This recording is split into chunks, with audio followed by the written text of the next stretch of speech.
प्रिय श्रोतागण, नमस्कार। बुक ऑडियो आपके लिए लेकर आया है श्रीमद् भगवद गीता के अमृत वचन और उनका वर्णन अर्थ सहित, जिसे आप सुन रहे हैं मेरे यानी आकांक्षा मधुर के साथ।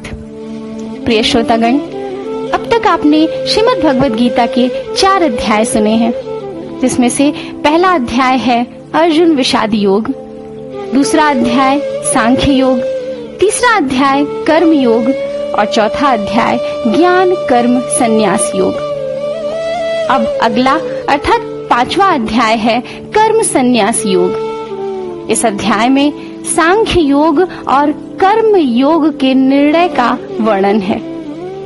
उसके पश्चात सांख्य योगी और कर्म योगी के लक्षण और उनकी महिमा का वर्णन है, ज्ञान योग के विषय का वर्णन है और अंत में भक्ति सहित ध्यान योग का वर्णन है।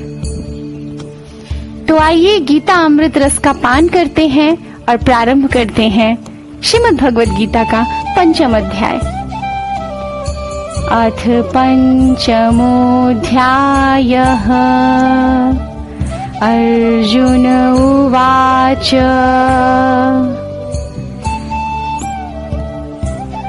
संन्यासं कर्मणां कृष्ण पुनर्योगं च शंससि यच्छ्रेय एतयोरेकं तन्मे ब्रूहि सुनिश्चितम्।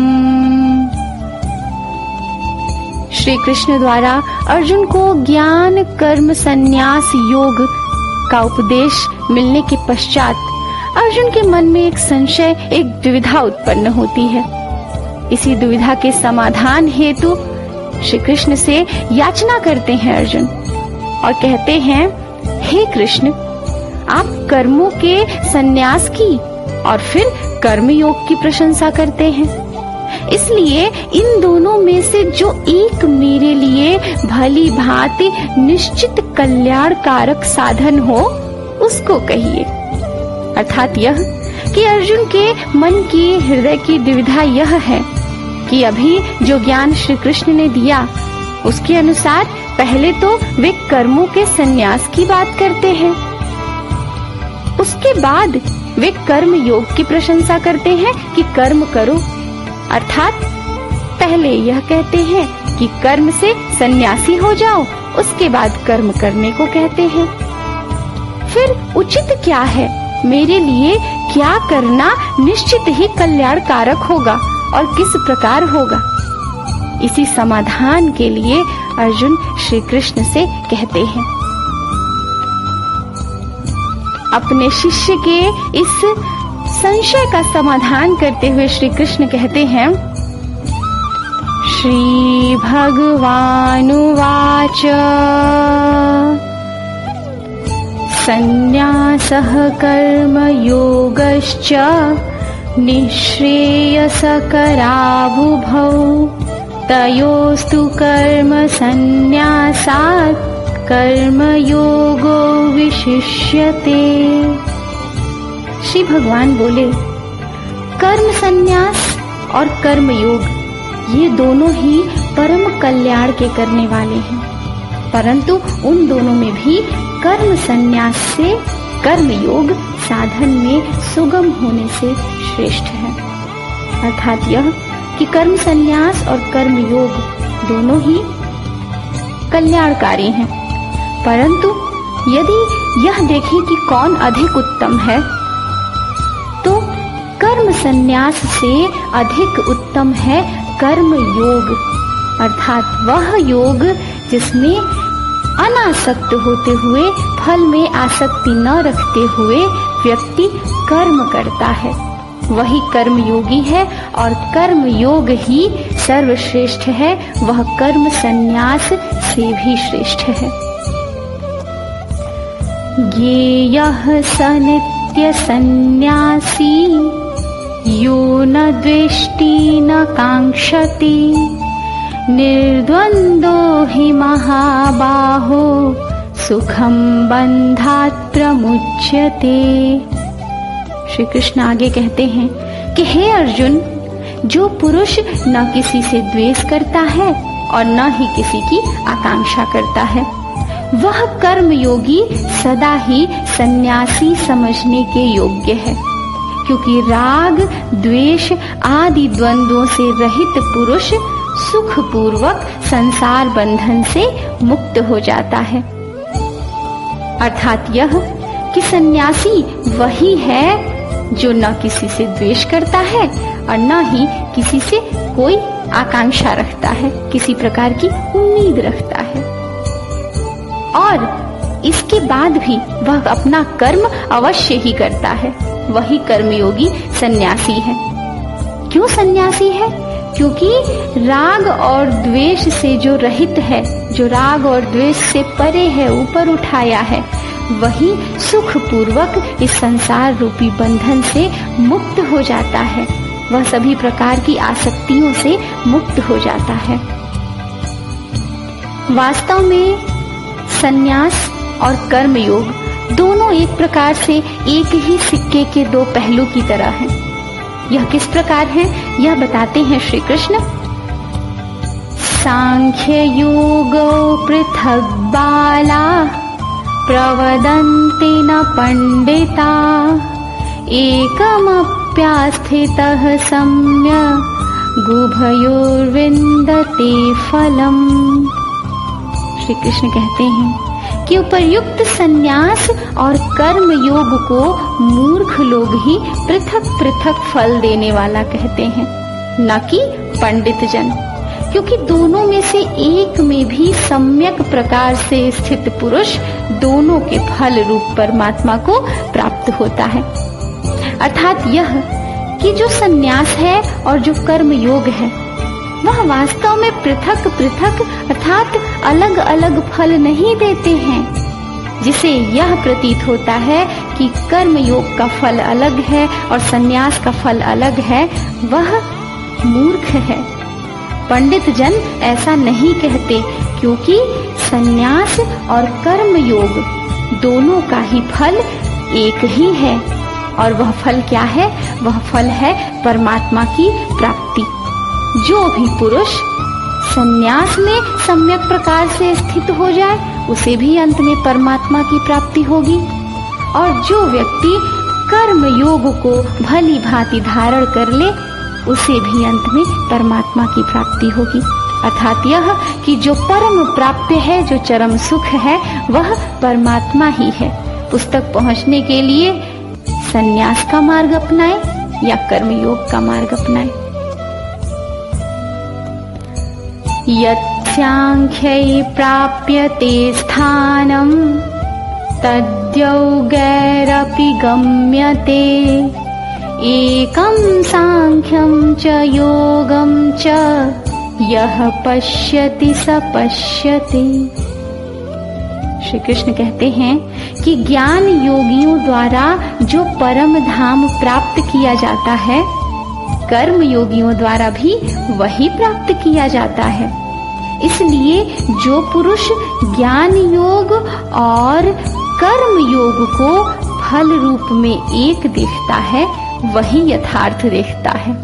अर्थात यह कि ज्ञानी वही है, यथार्थ को वही जानता है, जो यह समझता है कि ज्ञान योग और कर्म योग इन दोनों का फल एक ही है, परम धाम की प्राप्ति, परमात्मा की प्राप्ति।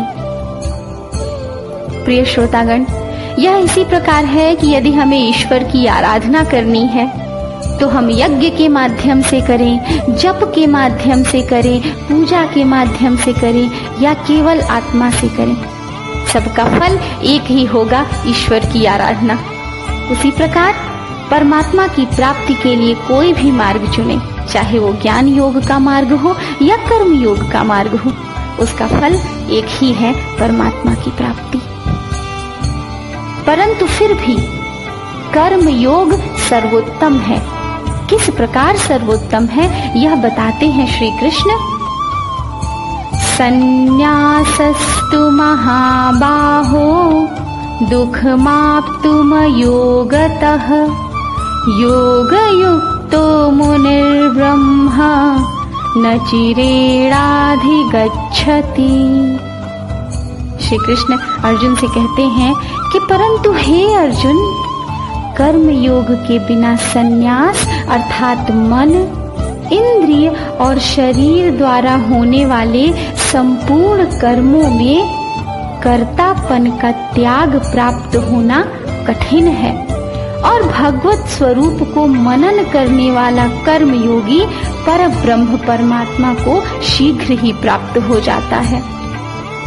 अर्थात यह कि वह जो ज्ञान योगी है, जो सन्यासी है, वह ऐसा कोई कर्म नहीं कर रहा होता है जिसमें उसकी आसक्ति या अनासक्ति की बात सोची जाए। वह तो कर्म से परे हो चुका है, वह संन्यास धारण कर चुका है।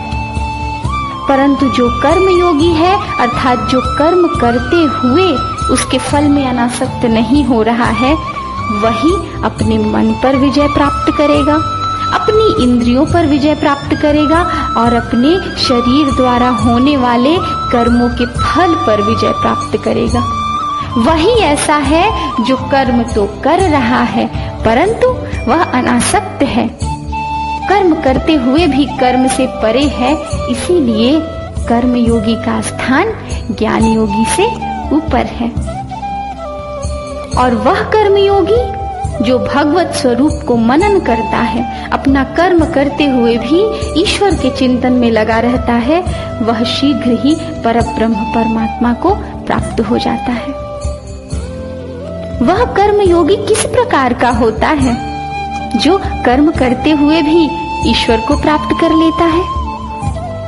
यह बताते हैं श्री कृष्ण और कहते हैं, योग युक्तो विशुद्धात्मा विजितात्मा जितेन्द्रियः सर्वभूतात्म भूतात्मा कुर्वन्नपि न लिप्यते।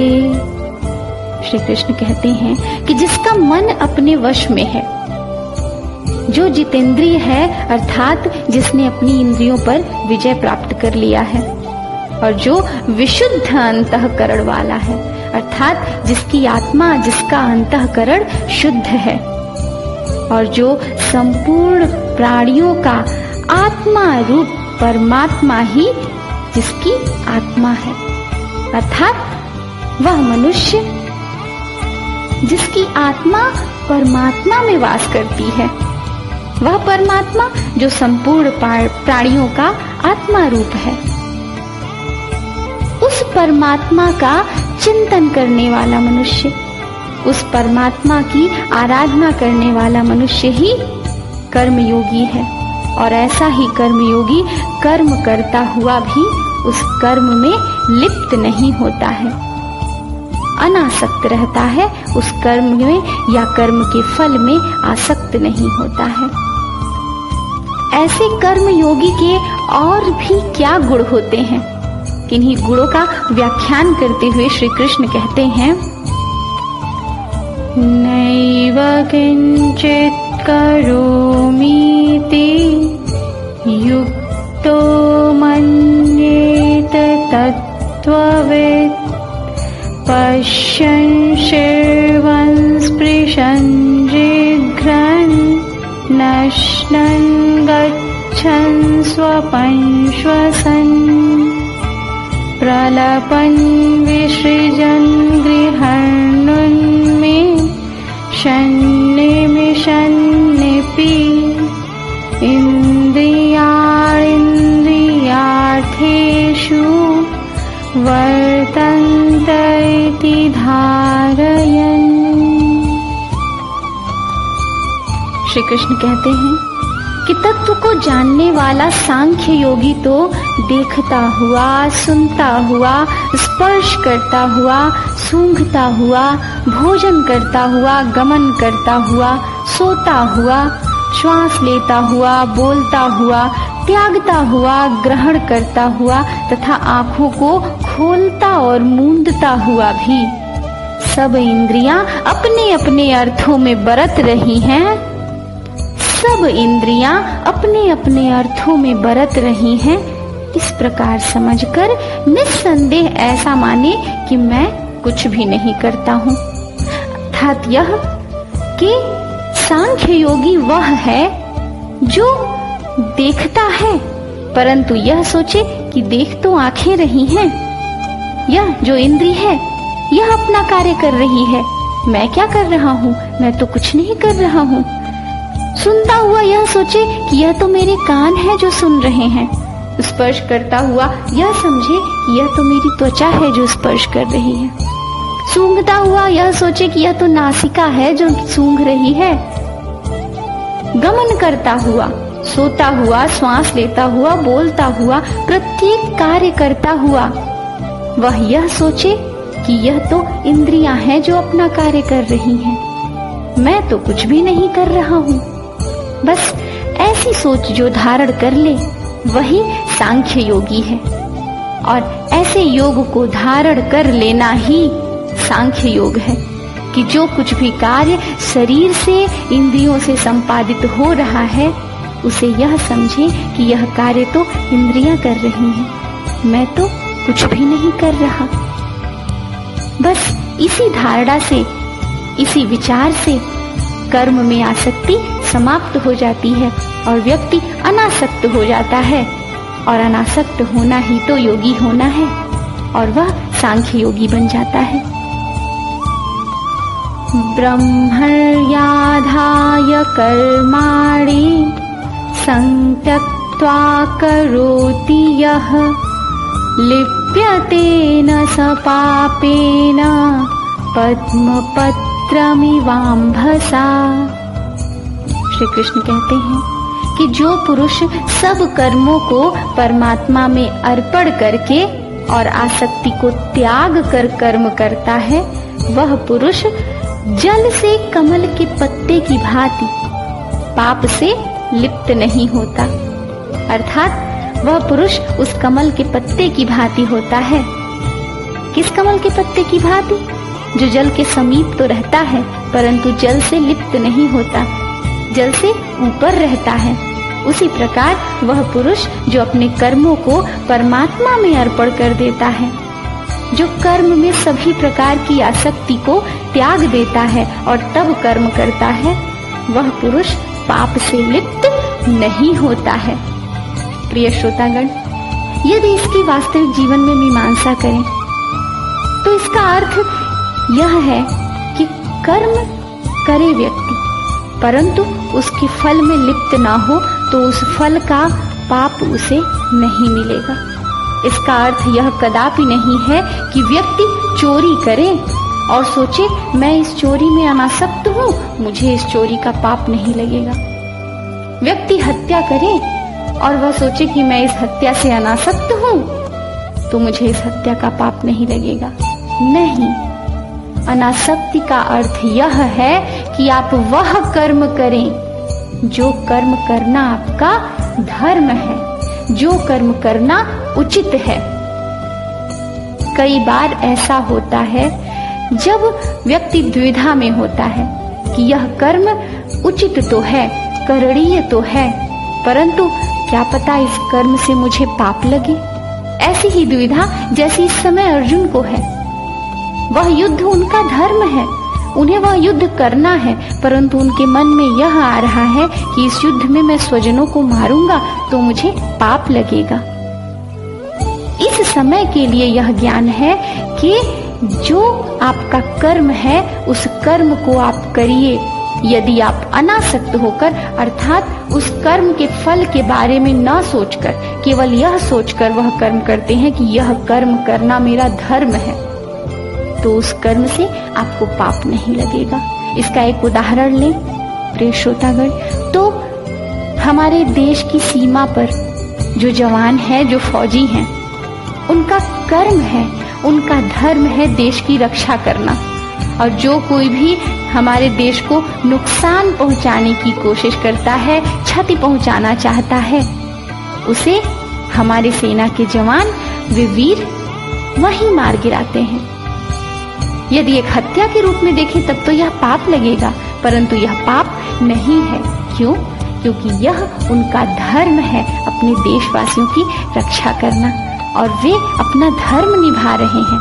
धर्म को निभाते हुए यह कर्म कर रहे हैं, इसलिए उस कर्म का उन्हें कोई भी पाप नहीं लगेगा।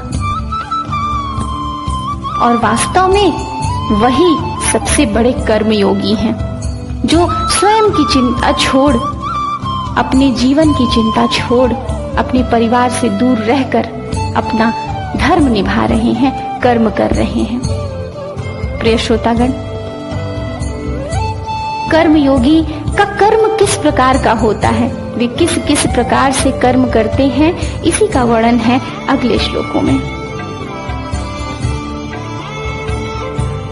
कायेन मनसा बुद्ध्या केवलैरिन्द्रियैरपि योगिनः कर्म कुर्वन्ति संगत्यक्त्वात्मशुद्धये। श्री कृष्ण कहते हैं कि कर्मयोगी ममत्व बुद्धि रहित केवल इंद्रिय, मन, बुद्धि और शरीर द्वारा भी आसक्ति को त्याग कर अंतःकरण की शुद्धि के लिए कर्म करते हैं। अर्थात यह कि कर्म योगी का कर्म इस प्रकार होता है कि उनकी बुद्धि मोह से रहित होती है, उनकी बुद्धि में किसी भी प्रकार का मोह नहीं होता। वे इंद्रिय, मन, बुद्धि और शरीर के द्वारा आसक्ति का त्याग कर देते हैं। किसी भी प्रकार के फल में उनका मन, उनकी इंद्रियां, उनकी बुद्धि या उनका शरीर आसक्त नहीं होता, मोह नहीं करता, और ऐसा कर्म वे अंतःकरण की शुद्धि के लिए करते हैं। फिर कर्मयोगी और सकाम कर्म करने वाले व्यक्ति, इन दोनों को प्राप्य फलों में क्या अंतर होता है, यह बताते हैं श्री कृष्ण।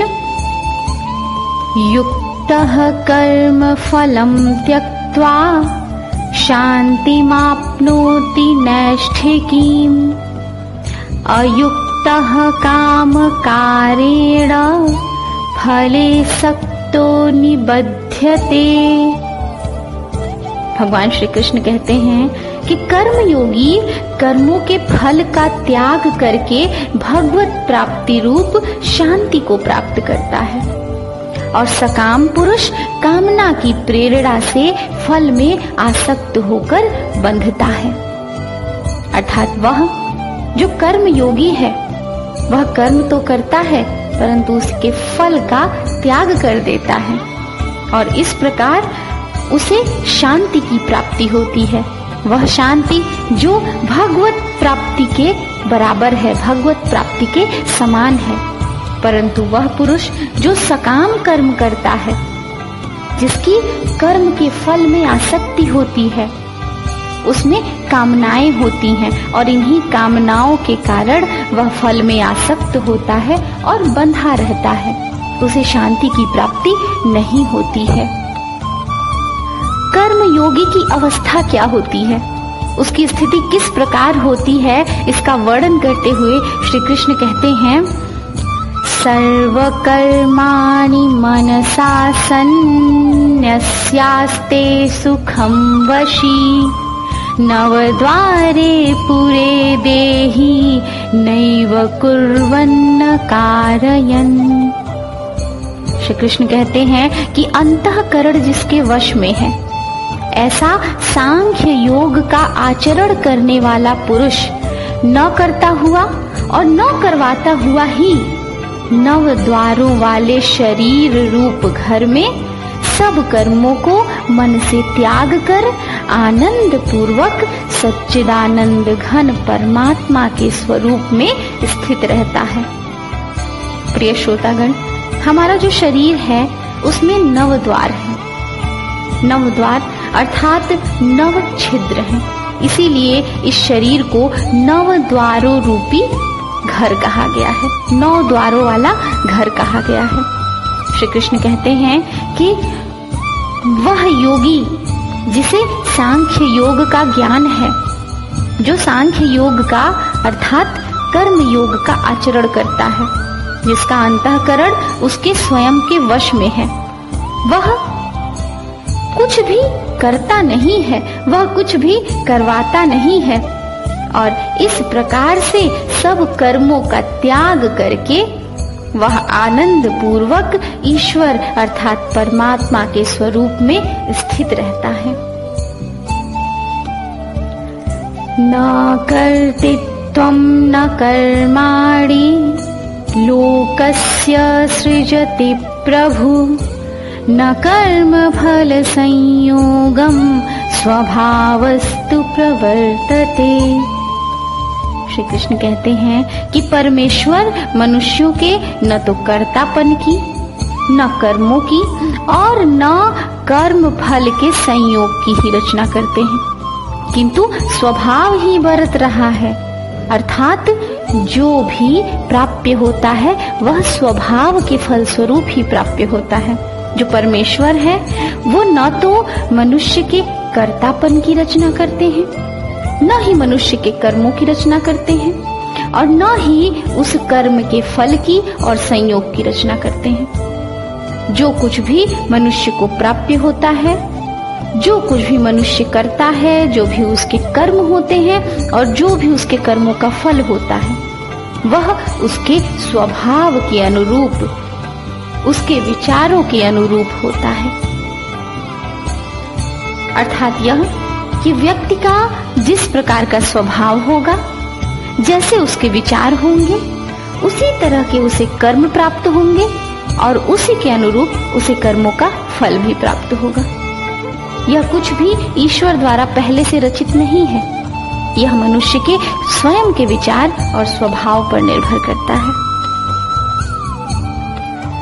नादत्ते कस्यचित् पापं न चैव सुकृतं विभुः अज्ञानेनावृतं ज्ञानं तेन मुह्यन्ति जन्तवः। श्री कृष्ण कहते हैं कि सर्वव्यापी परमेश्वर भी न किसी के पाप कर्म को ग्रहण करता है और न किसी के शुभ कर्म को ग्रहण करता है, किंतु अज्ञान के द्वारा ज्ञान ढका हुआ है, उसी से सब अज्ञानी मनुष्य मोहित हो रहे हैं। अर्थात यह कि जो ईश्वर है, जो सर्वव्यापी परमेश्वर है, वह वास्तव में न किसी के पाप कर्म को स्वयं में समाहित करता है और उसके अनुसार फल देता है और न ही किसी के शुभ कर्म को स्वयं में समाहित कर उसके अनुसार फल देता है। व्यक्ति का कर्म उसके ज्ञान, उसके विचारों पर आधारित होता है, उसके स्वभाव पर आधारित होता है और उसका फल भी उसके कर्म करने की प्रक्रिया पर आधारित होता है। परंतु सामान्य मनुष्य तो अज्ञान में फंसा हुआ है, उसकी अज्ञानता ने उसके ज्ञान को ढक लिया है और इसीलिए अज्ञानी मनुष्य को यह लगता है कि जो कुछ भी फल प्राप्य है, जो कुछ भी हो रहा है, वह सब ईश्वर ही कर रहा है, ईश्वर ही हमें दे रहा है। नहीं, जो कुछ भी हमें प्राप्य है वह हमारे स्वभावों, विचारों और कर्मों के कारण प्राप्य है। ईश्वर तो न किसी के पाप कर्म को ग्रहण कर उसका फल देगा, न ही उसके शुभ कर्म को ग्रहण कर उसका फल देगा। जो भी फल प्राप्त होगा वो स्वभाव आधारित, विचार आधारित और कर्म आधारित होगा। प्रिय श्रोतागण, फिर यह प्रश्न आता है कि यदि परमात्मा अर्थात सर्वव्यापी परमेश्वर पाप कर्म या शुभ कर्म से आकृष्ट नहीं होते, उन्हें ग्रहण नहीं करते, तो फिर परमात्मा को प्राप्त कैसे किया जाता है? इसी प्रश्न का उत्तर देते हुए श्री कृष्ण कहते हैं, ज्ञानेन तु तदज्ञानम् येषां नाशितमात्मनः तेषामादित्यवज्ज्ञानं प्रकाशयति तत्परम्। श्री कृष्ण कहते हैं, परंतु जिनका वह अज्ञान परमात्मा के तत्व ज्ञान द्वारा नष्ट कर दिया गया है, उनका वह ज्ञान सूर्य के सदृश उस सच्चिदानंद घन परमात्मा को प्रकाशित कर देता है। वह व्यक्ति जिसने तत्व तत्व ज्ञान की प्राप्ति कर ली है, जिसने परमात्मा के ज्ञान की प्राप्ति कर ली है, उसका अज्ञान नष्ट हो गया है और वह ज्ञान सूर्य के समान प्रकाशित है। और इस प्रकार प्रकाशित होकर वह ज्ञान सच्चिदानंद घन परमात्मा को, परम ईश्वर को भी प्रकाशित कर देता है। अर्थात उसी व्यक्ति से, उसी परम तत्व ज्ञान को जानने वाले, समझने वाले और उसका पालन करने वाले व्यक्ति से परमात्मा आकृष्ट होते हैं, परमात्मा उसे स्वयं में समाहित करते हैं। और ऐसे ज्ञानी जिन्हें तत्व का ज्ञान हो गया है, जिन्हें परमात्मा का ज्ञान हो गया है, उनकी गति क्या होती है, यह बताते हैं श्री कृष्ण।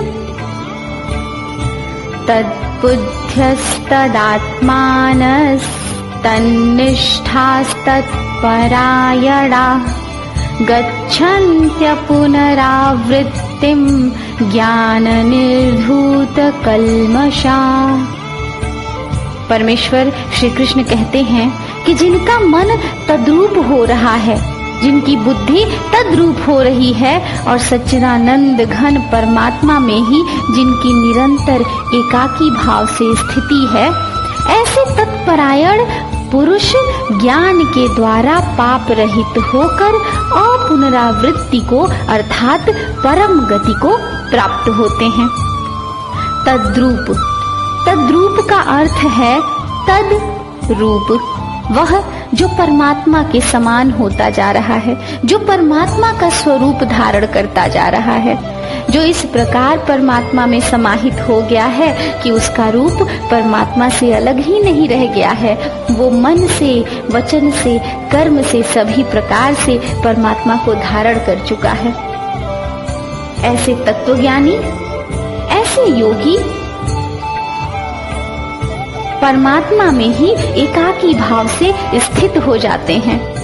उनकी स्थिति परमात्मा के समान हो जाती है और ऐसे ही परायण पुरुष ज्ञान के द्वारा पाप रहित हो जाते हैं, उनके समस्त पाप नष्ट हो जाते हैं और तब वे अपुनरावृत्ति अर्थात जन्म और मरण की पुनरावृत्ति से मुक्ति को प्राप्त हो जाते हैं, परम गति को प्राप्त हो जाते हैं। अब उन्हें इस जीवन मरण के चक्र में बार बार नहीं आना होता है। अब वे परमात्मा में समाहित हो जाते हैं और परम गति को प्राप्त हो जाते हैं। अर्थात यह कि परम गति को प्राप्त करने का साधन है योग, तत्व का ज्ञान, अनासक्ति, कर्म करते हुए भी उसके फल में आसक्त न होना, इंद्रियों को, मन को, शरीर को अपने वश में रखना और उसी परमात्मा का हो जाना।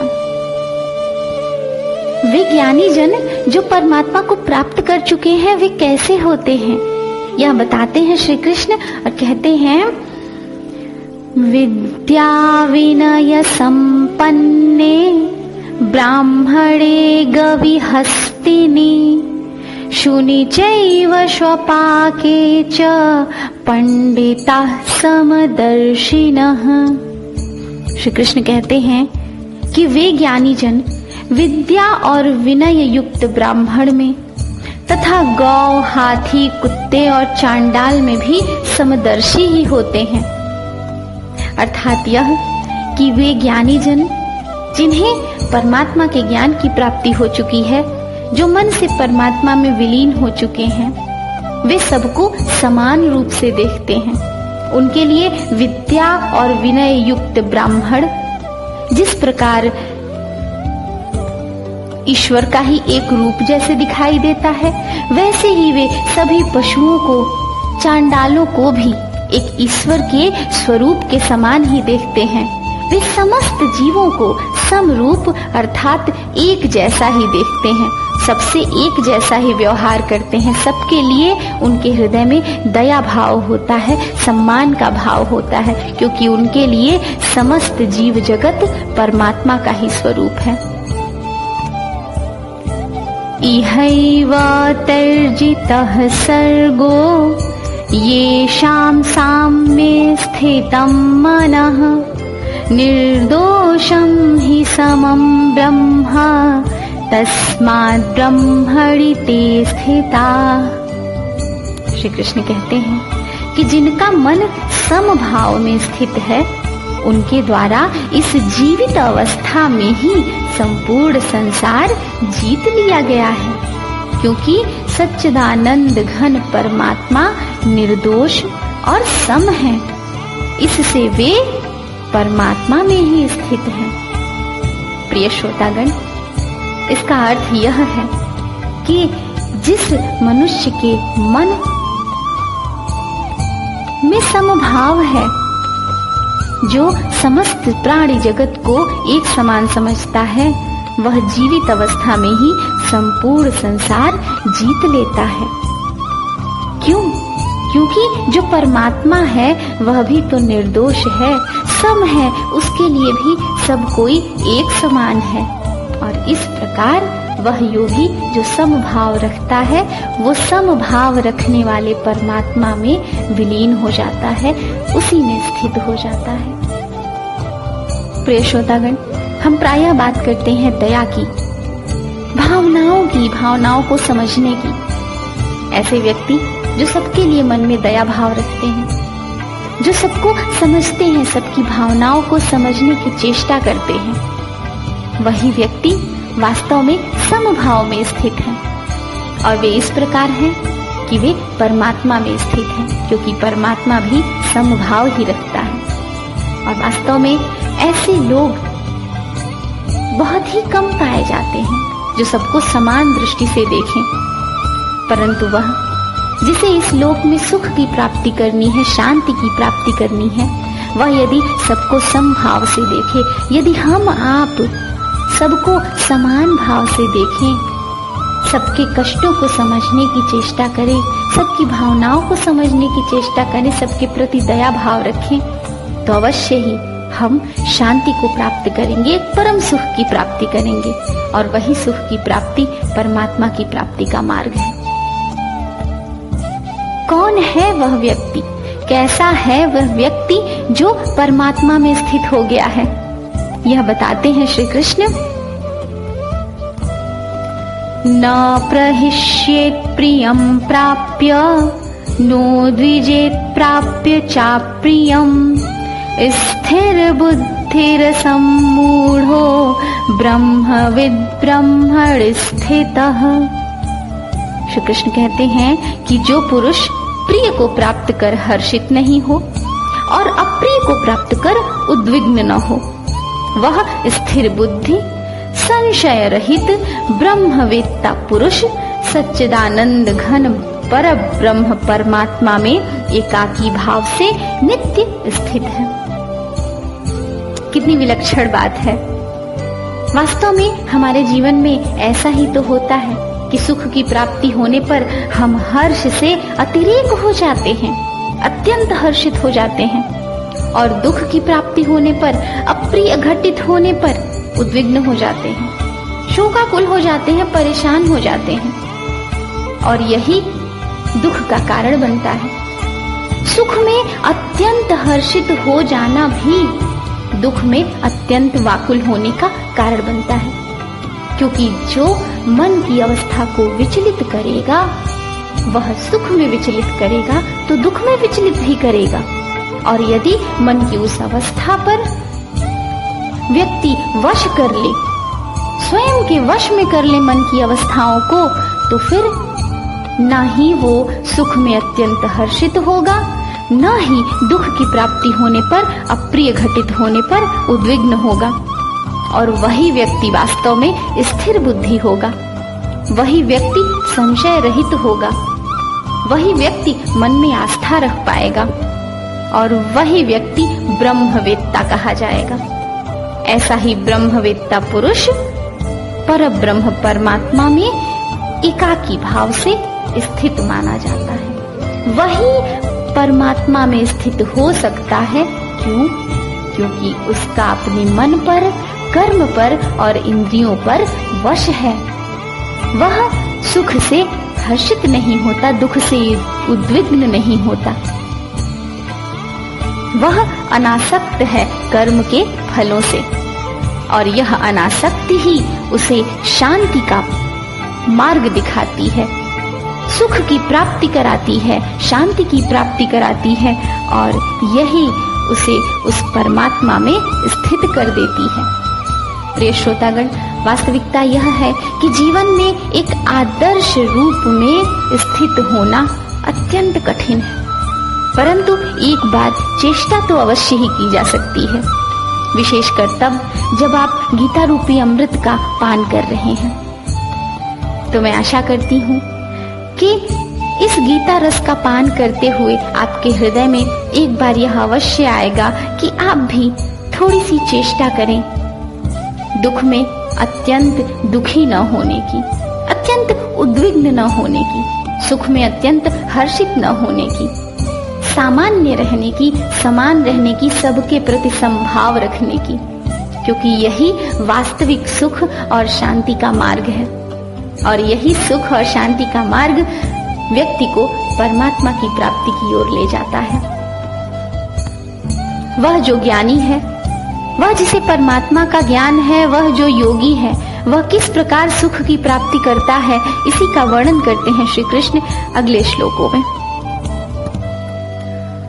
बाह्यस्पर्शेष्व सप्तात्मा विन्दत्यात्मनि यत् सुखम् स ब्रह्म योग युक्तात्मा सुखमक्षयमश्नुते। श्री कृष्ण कहते हैं कि बाहर के विषयों में आसक्ति रहित अंतःकरण वाला साधक आत्मा में स्थित जो ध्यान जनित सात्विक आनंद है उसको प्राप्त होता है। तदनंतर वह सच्चिदानंद घन परब्रह्म परमात्मा के ध्यान रूप योग में अभिन्न भाव से स्थित पुरुष अक्षय आनंद का अनुभव करता है। अर्थात यह कि वह साधक, वह योगी, वह व्यक्ति जो बाहर के विषयों में आसक्ति रहित है, बाहर के विषयों से अनासक्त है, उसे किसी भी प्रकार की आसक्ति नहीं है, वह साधक, वह योगी ध्यान से उत्पन्न सात्विक आनंद की प्राप्ति करता है। इस आनंद की प्राप्ति के पश्चात वह परब्रह्म परमात्मा के ध्यान रूपी योग में तल्लीन हो जाता है, मग्न हो जाता है और यह इस प्रकार होता है कि कोई भिन्नता नहीं रह जाती। अभिन्न भाव से वह इस प्रकार परब्रह्म की साधना में लीन हो जाता है कि वह ब्रह्म से अलग नहीं रह जाता, वह ब्रह्म में एक रूप हो जाता है और वही पुरुष अक्षय आनंद का अनुभव करता है, परम आनंद का अनुभव करता है। ये ही संस्पर्शजा भोगा दुःखयो नय एवते आद्यन्तवन्तः कौन्तेय न तेषु रमते बुधः। श्री कृष्ण आगे अर्जुन को समझाते हुए कहते हैं कि ये जो इंद्रिय तथा विषयों के संयोग से उत्पन्न होने वाले सब भोग हैं, यद्यपि विषयी पुरुषों को सुख रूप भासते हैं तो भी दुख के ही हेतु हैं और आदि अंत वाले अर्थात अनित्य हैं। इसलिए हे अर्जुन, बुद्धिमान विवेकी पुरुष उनमें नहीं रमता।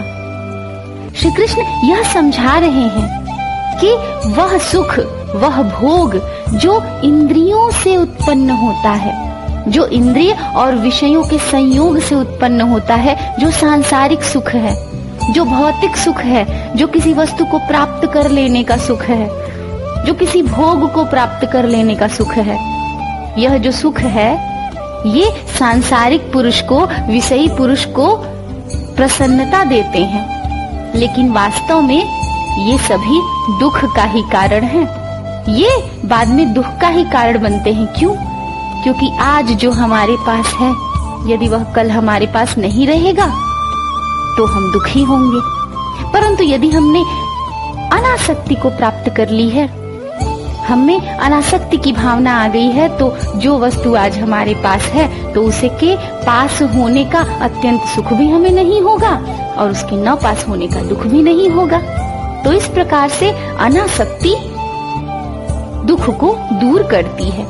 परंतु यदि हम इंद्रियों में, भोगों में प्रसन्न होंगे, खुश होंगे, अति उत्साहित होंगे, तो कल को जब वो भोग हमारे पास नहीं होंगे या उससे अधिक भोग विलास दूसरे के पास होंगे, तो वही हमारे दुख का कारण बनेगा, उसी से हम दुखी होंगे।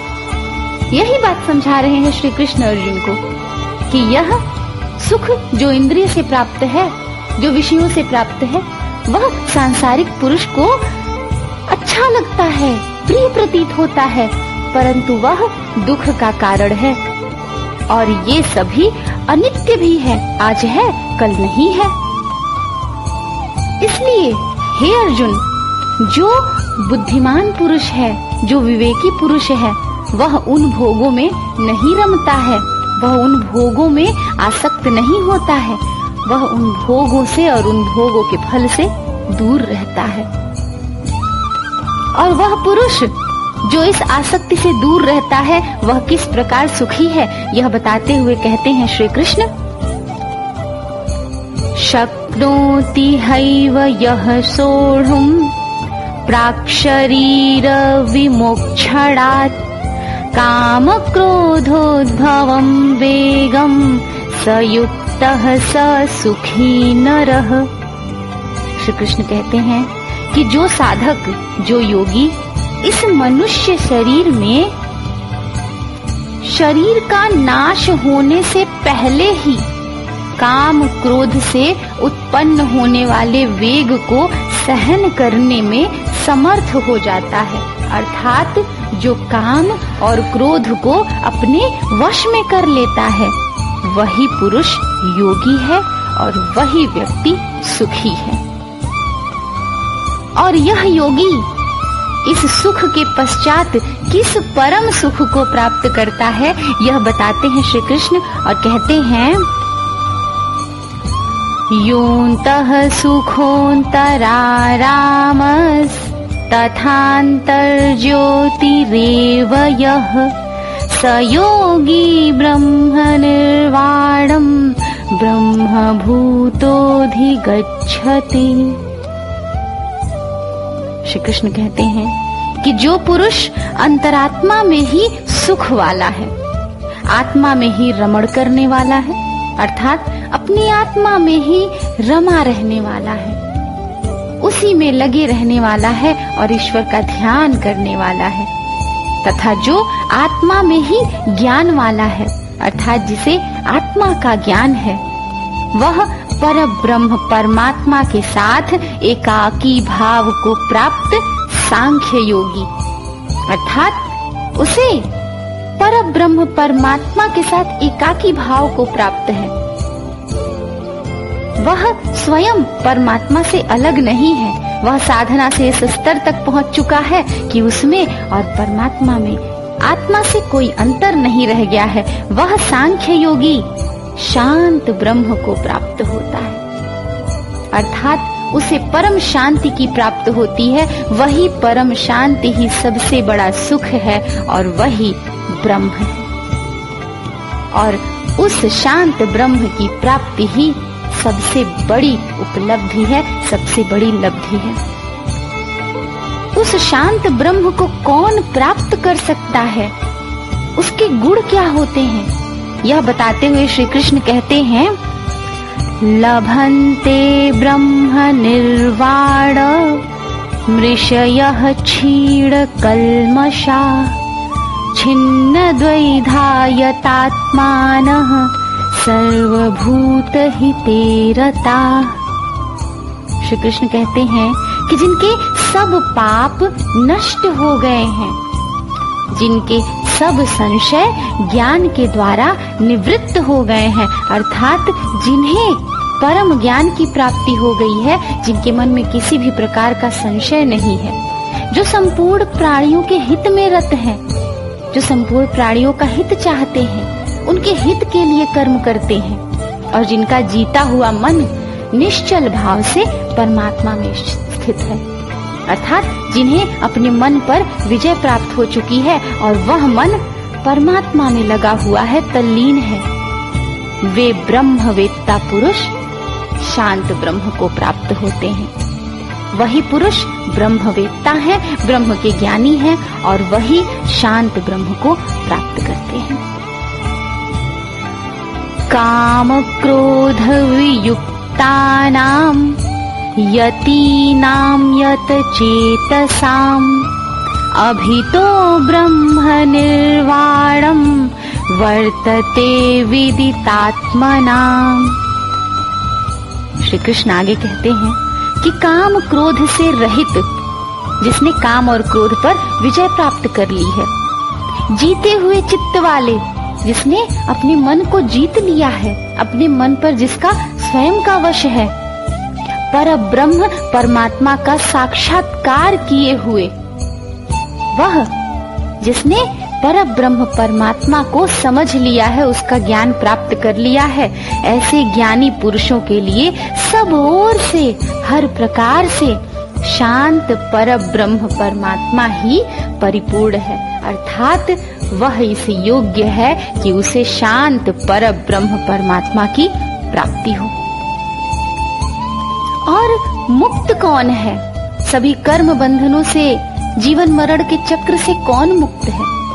यह बताते हैं श्री कृष्ण अर्जुन को और कहते हैं, स्पर्शान कृत्वा बहिर्बाह्यांश चक्षुश्चैवान्तरे भ्रुवौ प्राणापानौ समौ कृत्वा नासाभ्यन्तरचारिणौ यतेन्द्रियमनोबुद्धिर्मुनिर्मोक्षप्रदायणः विगतेच्छाभयक्रोधो यः सदा मुक्त एव सः। श्री कृष्ण कहते हैं कि बाहर के विषय भोगों को न चिंतन करता हुआ, अर्थात वह जो भोग विलास का चिंतन नहीं करता है, जिसे भोग विलास से कोई सरोकार नहीं रह गया है, बाहर ही निकालकर, अर्थात जिसने अपने चित्त से विषयों को, भोगों को बाहर निकाल दिया है और नेत्रों की दृष्टि को भ्रिकुटी के बीच में स्थित करके, अर्थात वह जिसे अपने तीसरे नेत्र का ज्ञान हो गया है, नासिका में विचरने वाले प्राण और अपान वायु को सम करके, अर्थात वह वायु जो श्वास से भीतर लेते हैं और वह वायु जो उसके पश्चात बाहर की तरफ छोड़ते हैं, उन दोनों वायु पर अपना वश करके, जिसकी इंद्रियां, मन और बुद्धि जीती हुई हैं, ऐसा जो मोक्ष परायण मुनि, अर्थात वह जो परमेश्वर के स्वरूप का निरंतर मनन करने वाला है, वह मोक्ष परायण मुनि योगी इच्छा, भय और क्रोध से रहित हो गया है, जिसके अंदर ना तो कोई इच्छा है, ना किसी प्रकार का भय है और ना ही किसी प्रकार का क्रोध है। वह सदा मुक्त ही है। उसने इस जीवन में ही मुक्ति को प्राप्ति योग्य बना लिया है। वह इस जीवन में ही, इस जीवन को जीते हुए ही मुक्ति को प्राप्त कर चुका है और वही मुक्त है। वही आसक्ति अनासक्ति से भी मुक्त है, वही कर्मों के बंधन से मुक्त है, वही संसार के बंधन से मुक्त है। और अब इस अध्याय का अंतिम श्लोक, जिसमें श्री कृष्ण यह बताते हैं कि उनका भक्त किस प्रकार के शांति को प्राप्त करता है, यह बताते हैं श्री कृष्ण अर्जुन को और कहते हैं, भोक्तारं यज्ञ तपसां सर्वलोक महेश्वरं सुहृदं सर्वभूतानां ज्ञात्वा मां शान्तिमृच्छति। श्री कृष्ण कहते हैं कि मेरा भक्त मुझको सब यज्ञ और तपों का भोगने वाला, अर्थात मेरा वह भक्त जो यह समझता है कि मैं ही, अर्थात ईश्वर ही सभी यज्ञ और तपों का भोग करते हैं, संपूर्ण लोकों के ईश्वरों का भी ईश्वर, अर्थात वह भक्त जो मुझे ही संपूर्ण लोकों के ईश्वरों का ईश्वर समझता है तथा संपूर्ण भूत प्राणियों का सुहृद, स्वार्थ रहित, दयालु और प्रेमी समझता है, मानता है और इस प्रकार से ज्ञान की प्राप्ति कर चुका है, वही शांति को प्राप्त होता है। प्रिय श्रोतागण, ईश्वर कितना सरल है। ज्ञान योग के, कर्म योग के कितने ही मार्ग बताने के पश्चात कितना सरल सा, कितना सुहृदय सा मार्ग बताते हैं श्री कृष्ण अर्जुन को शांति की प्राप्ति का, कि मेरा वह भक्त जो यह मानता है कि मैं ही सभी यज्ञों और तपों को भोगने वाला हूँ, मुझे ही संपूर्ण लोकों के ईश्वरों का ईश्वर समझता है, मुझे समस्त प्राणियों का सुहृद समझता है, मेरा वह भक्त जो मुझे स्वार्थ रहित, दयालु और प्रेमी समझता है, और इस प्रकार का ज्ञान मेरा जो भक्त प्राप्त कर चुका है, वह शांति को प्राप्त होता है। ओम तत्सदिति श्रीमद्भगवद्गीतासूपनिषत्सु ब्रह्म विद्यायां योगशास्त्रे श्रीकृष्णार्जुन संवादे कर्म संन्यास योगो नाम पंचमोऽध्यायः। प्रिय श्रोतागण, इस प्रकार कर्म संन्यास योग नामक श्रीमद् भगवद गीता का यह 5वां अध्याय संपूर्ण हुआ। गीता अमृतवाणी है। गीता के सभी श्लोक, उनका अर्थ और भगवान श्री कृष्ण द्वारा दिए गए सभी उपदेश अद्भुत हैं, विलक्षण हैं। यदि उनका कुछ प्रतिशत भी हम अपने जीवन में उतार सके तो यह जीवन धन्य होगा। इस अध्याय में आपने कर्म संन्यास योग के बारे में जाना, उस संवाद के माध्यम से जिसमें श्री कृष्ण अर्जुन को बताते हैं कि किस प्रकार योगी परम सुख को प्राप्त कर सकता है। यदि आप श्रीमद् भगवद गीता का रसपान कर रहे हैं, उसे सुन रहे हैं, उसे समझने की चेष्टा कर रहे हैं, तो इतना सा और करें कि उसे जितना संभव हो सके थोड़ा सा ही सही अपने जीवन में उतारने का प्रयास अवश्य करें, क्योंकि यही आपके सुख की प्राप्ति का साधन बनेगा।